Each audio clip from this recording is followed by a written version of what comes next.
All right. Hey, everyone. Welcome back. Ready to dive deep into something that I'm sure a lot of you have thought about, maybe even dreamed of, Mm-hmm. writing a book. Yeah. Specifically, that first book. Yeah, the very first one, it's special. It can seem so daunting, right? Where do you even start? Luckily, we've got this awesome guide from Publications. They're like the pros on this. They really know their stuff, yeah. They break it down so well, so we're going to walk through it together step by step. That's like having a mentor in a book, almost. Exactly. And the first thing they stress, even before you put pen to paper or fingers to keyboard, I guess, Right. is figuring out your purpose. Why this book? Why now? Why you? It's more than just, oh, I want to be an author. It's got to be deeper than that. What's driving you? What do you want this book to do? So, like, if someone's purpose was to help new moms feel less overwhelmed, That's a good one. Very specific. they wouldn't write a sci-fi epic, probably, right? Probably not. Their whole book, the tone, the content, flows from that why. Makes sense. And then, once you know why, Publication says, got to figure out who. Oh, absolutely. The who is crucial. This is where your reader persona comes in. Reader persona, that sounds kind of fancy. It's basically like a profile of your ideal reader. Who are they? What do they like? What are their struggles? So if I'm writing a thriller, my persona might be someone who loves puzzles, stays up late reading. Exactly. You tailor your writing to them. A cookbook for busy families reads different from one for gourmet chefs. Makes total sense. So we've got the why, the purpose, the who, our reader. And that leads right into the what, naturally. What's this book actually about? This is where passion and expertise collide, I'd imagine. Absolutely. Write what you're fired up about, what you can teach others. And of course, picking the right genre for the story you want to tell. Yeah. Got to know what readers expect from a romance versus a memoir, for example. But like choosing the right tool for the job. Yeah, you got it. It all starts falling into place. All right, welcome back. So we've got our purpose, our reader, our topic. Now it's like, okay, got to actually write this thing. Yeah, that's where a lot of people freeze up, I think. It can be paralyzing. Staring at that blank page like, where do I even put the first word? Publications, they've got a great suggestion for this. Outlining. Outlining, huh? Is that really necessary? I would thought that was more for like school essays and stuff. It can seem that way, but trust me, for a book, especially your first book, an outline is a lifesaver. Okay, I'm listening. How does it help exactly? Think of it as the blueprint, the skeleton of your book. Keeps you on track, helps you see the big picture. Prevents you from like writing 50 pages on a subplot that goes nowhere. Exactly. You spot those issues early on. Plus, it just makes the writing process feel less overwhelming. Okay, makes sense. So how detailed does this outline need to be? That's up to you, really. Some folks like super detailed chapter-by-chapter summaries. Oh, wow, that's intense. Others are more big picture, key scenes, turning points, that sort of thing. So find what works for you, basically. Right. It's your roadmap, your guide. As long as it helps you stay organized, that's what matters. All right, outline done. What's next on our journey to published authordom? Goals, my friend.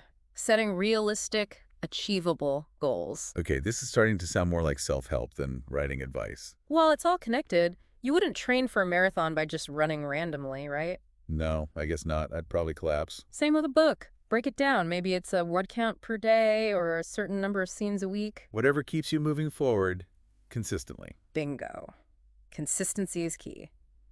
Slow and steady wins the race, as they say. Makes sense.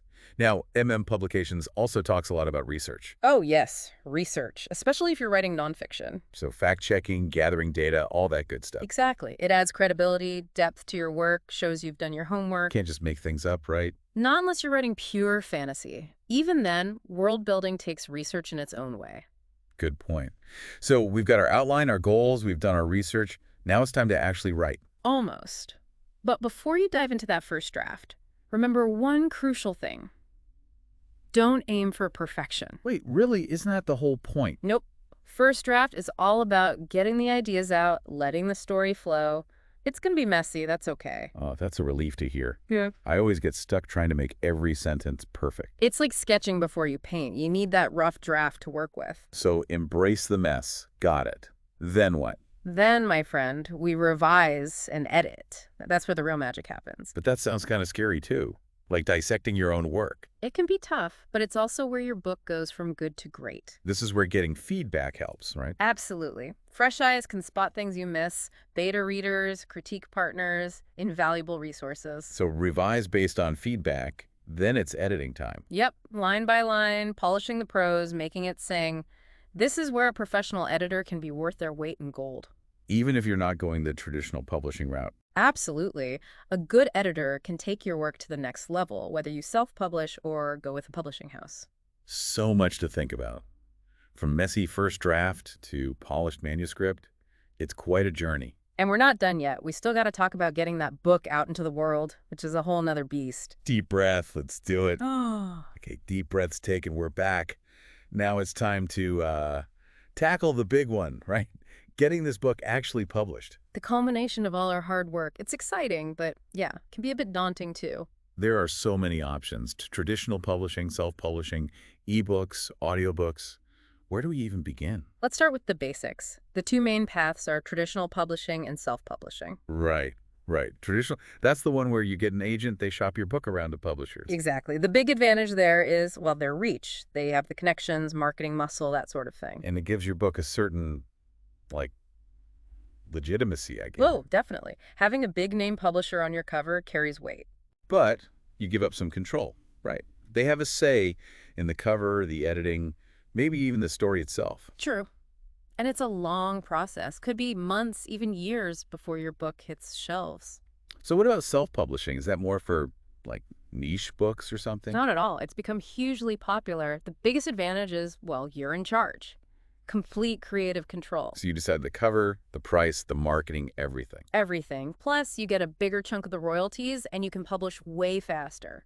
That sounds appealing, but also, like, a lot of work. Editing, formatting, figuring out marketing. It is more work up front, yeah. But there are resources to help. Freelance editors, cover designers, all that. So it's like building your own publishing team, but you're the CEO. Exactly. It comes down to your priorities. Do you want that big publisher support, or do you value control and speed? No right or wrong answer, just what's right for you. Exactly. Now, regardless of which path you choose, one thing remains crucial: marketing. Oh boy, marketing. That sounds scary. It doesn't have to be. Think of it as connecting with readers, sharing your passion. But how do you even do that? Especially if you're a first-time author. No one knows who you are. That's where understanding your audience comes in. Remember those reader personas we talked about? Right, right. So if my book is about, I don't know, training for a marathon. Then you wouldn't advertise it in a knitting magazine, right? You go where runners are. Online forums, social media groups. Makes sense. So target your marketing, but what does that actually look like? Building an author website is a must. It's your online home base. And I've heard email lists are important too, like getting people to sign up for updates. Huge. Email lets you connect directly with readers, share sneak peeks, announce events. It's like building a community around your book. Exactly. And social media, can't forget that. Sharing your process, behind the scenes stuff engages people. So many options. Any advice for, like, not getting overwhelmed by all this? Start small. Focus on building genuine connections. Don't just try to sell. Share your why. Like why you wrote the book, what you hope readers get out of it. Exactly. Be authentic, be passionate. That resonates with people. And this marketing, it's not just a one-time thing, right? Nope. It's ongoing. Staying active online, engaging with readers. That keeps the momentum going. Wow, this has been a whirlwind. So much information, but it feels so much less intimidating now. That's what we were going for. You've got the tools, the knowledge. Now it's about taking action. You've heard it here, folks. Time to turn those book dreams into reality. Go write that book. And don't forget to have fun along the way. Couldn't have said it better myself. Happy writing, everyone.